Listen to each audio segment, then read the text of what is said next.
Hi guys, so yung good morning. Alata naman nakagising ko lang kasi hindi ko pa tinanggal yung mga nasa mukha ko.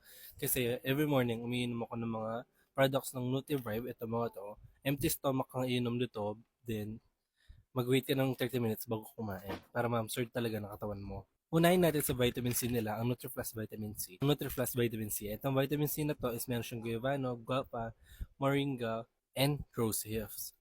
Ito yung nag-boost ng immune function natin, promotes skin health, and provides antioxidant protection kasi vitamin C, di ba? And guys, ang NutriPlus Vitamin C, pwede mo siya i-combo dito sa NutriGreen Fusion nila.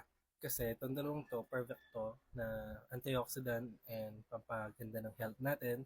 And detox din sila, nagdi-detox din silang dalawa. So, di mo na kailangan kumain ng gulay para ma-detox katawan mo kasi itong dalawa, gulay na to, may gulay na yung laman ng dalawang to.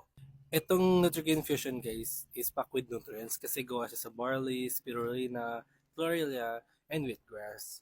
Ito yung nagsusupport ng overall well-being natin, boost energy levels, and provides a concentrated source of vitamins, mineral, and antioxidant. Kapag uminom ka nito, nadidetox din katawan mo kasi gulay na to. And nililinis niya yung katawan natin. Syempre, pag malinis ang katawan, magre-reflect sa outside yan. Kaya, and lastly guys is ang NutriBoost Proactive Pure Macarot. Kilala to sa adaptogenic properties niya. Ang nagagawa nito is enhance stamina, support hormonal balance, and contributes to overall vitality. Pwede rin to sa mag-asawang nahihirapan magbuo kasi nagpaparami siya ng egg and sperm cells. Plus, pampalibog din siya. So, syempre kung nandun na kayo sa moment, yun lang. So yun guys, yung mga nagagawa nila. Lalagay ko sa yellow basket. Yun lang.